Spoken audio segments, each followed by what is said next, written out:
Assalamualaikum warahmatullahi wabarakatuh. Saudaraku yang dirahmati Allah, perjalanan kehidupan kita di muka bumi ini tidak akan pernah terlepas dari apa yang disebut dengan masalah. Apa itu masalah? Masalah adalah kesenjangan antara harapan dan realita yang ada. Harapan kita di dalam rumah tangga menghendaki pasangan kita adalah pasangan yang setia, yang tidak mengingkari akan janji suci ketika akad nikah. Tetapi kita melihat fenomena banyak pasangan-pasangan yang berselingkuh. Seorang suami berselingkuh, seorang istri berselingkuh, berarti ini adalah sebuah masalah di dalam rumah tangga. Kita berharap memiliki anak yang soleh dan solihah, tetapi betapa banyak juga fenomena yang ada.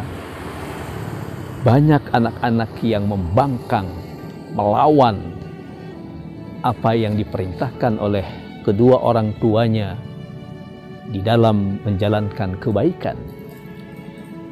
Ini pula masalah di dalam rumah tangga. Begitu pula masalah-masalah yang lainnya berada di sekitar kita. Masalah-masalah tersebut jangan pernah kita hindari. Jangan pernah kita berlari dari masalah. Sejauh apapun kita berlari dari masalah, maka akan masalah itu menghampiri kita. Ingat, sebesar apapun masalah yang kita hadapi, Allah Subhanahu wa Ta'ala sudah memberikan solusinya. Allah tidak pernah membebani hambanya dengan sesuatu yang tidak mungkin kita mampu untuk memikulnya. La yukallifullahu nafsan illa wus'aha. Untuk menghadapi masalah-masalah tersebut,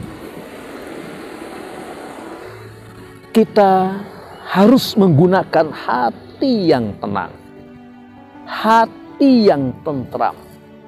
Dengan hati yang tenang, hati yang tentram, maka seluruh persoalan-persoalan hidup kita ini akan mampu kita selesaikan dengan baik. Jangan menyelesaikan masalah itu dengan emosi, dengan hawa nafsu, tetapi marilah kita hadapi dengan hati yang tentram.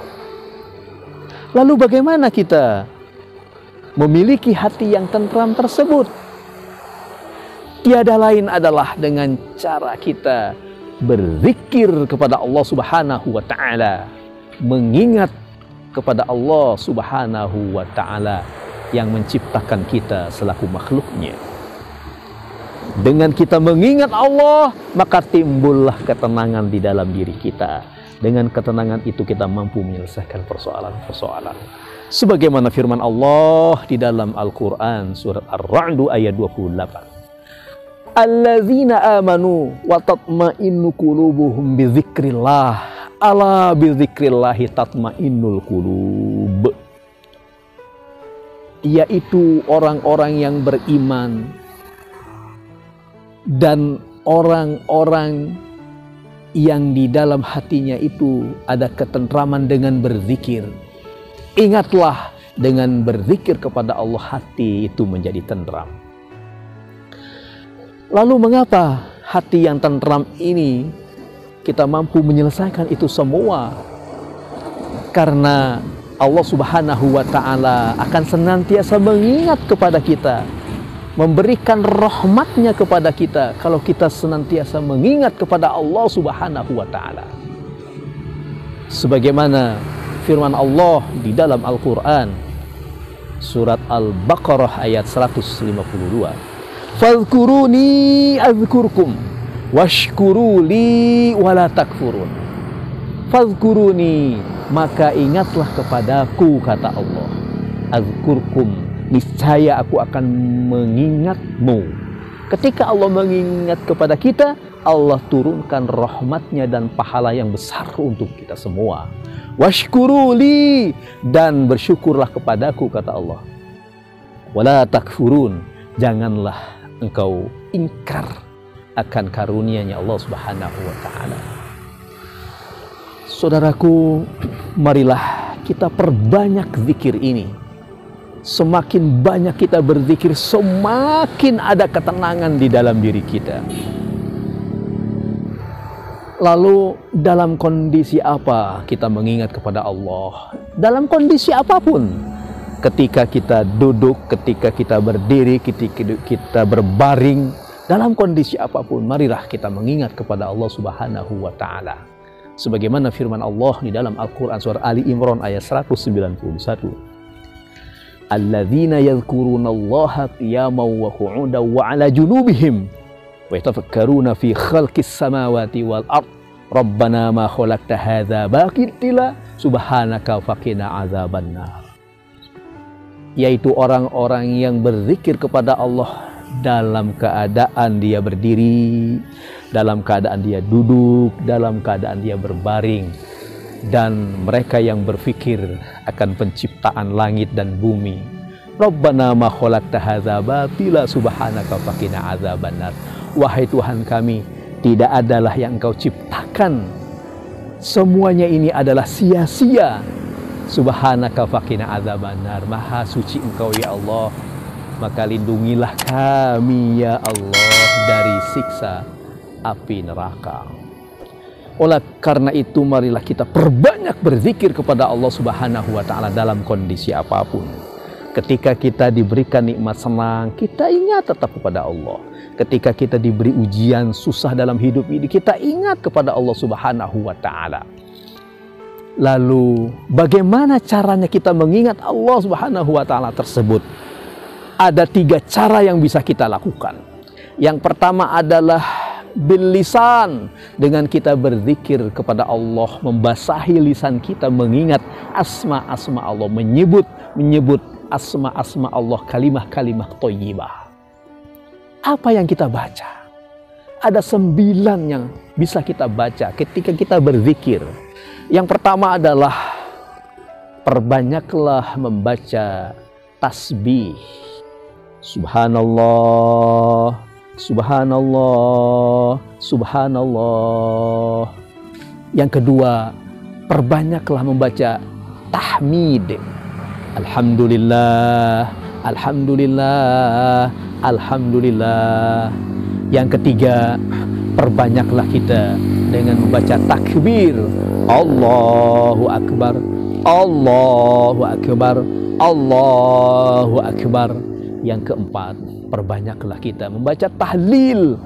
La ilaha illallah, la ilaha illallah, la ilaha illallah. Yang kelima, perbanyaklah kita membaca istighfar. Astaghfirullahalazim, astaghfirullahalazim, astaghfirullahalazim, atau istighfar yang lainnya. Yang keenam adalah kita dengan membaca hauqalah, la haula wala quwwata illa billahil aliyyil azim. La haula wala quwwata illa billahil aliyyil azim. La haula wala quwwata illa billahil aliyyil azim. Yang ketujuh, kita perbanyak membaca Al-Quran. Banyaklah kita membaca Al-Quran, tilawatul Quran setiap saat di mana kita ada kesempatan. Marilah kita perbanyak membaca Al-Quran. Yang kedelapan adalah dengan banyak kita membaca sholawat kepada Nabi Muhammad sallallahu alaihi wasallam. Dengan sholawat apapun. Allahumma sholli ala sayyidina Muhammad wa ala ali sayyidina Muhammad sallallahu ala sayyidina Muhammad, dan sholawat-sholawat yang lainnya. Silahkan diperbanyak sholawat-sholawat tersebut. Yang terakhir adalah dengan kita berdoa kepada Allah Subhanahu wa taala, karena doa itu adalah mukhul ibadati. Bagian yang kedua, berzikir adalah dengan zikir bil arkan atau zikir bil abdan, yaitu dengan anggota tubuh kita. Tangan kita berzikir, kaki kita berzikir, mata kita berzikir. Kita gunakan untuk beribadah kepada Allah Subhanahu wa Ta'ala. Langkahkan kaki kita untuk melaksanakan sholat, langkahkan kaki kita untuk belajar di majelis ta'lim, menuntut ilmu pengetahuan, langkahkan kaki kita untuk bersilaturahim dan lain sebagainya. Banyak yang bisa kita lakukan. Yang terakhir adalah zikir bil jinan, zikir bil qalbi, zikir dengan hati kita. Bagaimana caranya? Dengan cara kita mentafakuri apa yang menjadi ciptaan Allah Subhanahu wa Ta'ala, karena kita termasuk pada hamba Allah yang berakal. Mudah-mudahan uraian yang singkat ini tentang berzikir bisa bermanfaat untuk kita semuanya. Mari kita tutup uraian ini dengan membaca sholawat bersama-sama. Allahumma sholli ala sayyidina Muhammad wa ashghilil zalimin bil zalimin. Allahumma sholli ala sayyidina Muhammad wa ashghilil zalimin bil zalimin wa akhrijna min bainihim salimin wa ala alihi wa sahbihi ajma'in. Demikianlah, subhanakallahumma wa bihamdika asyhadu an la ilaha illa anta astaghfiruka wa atubu ilaik. Assalamualaikum warahmatullahi wabarakatuh.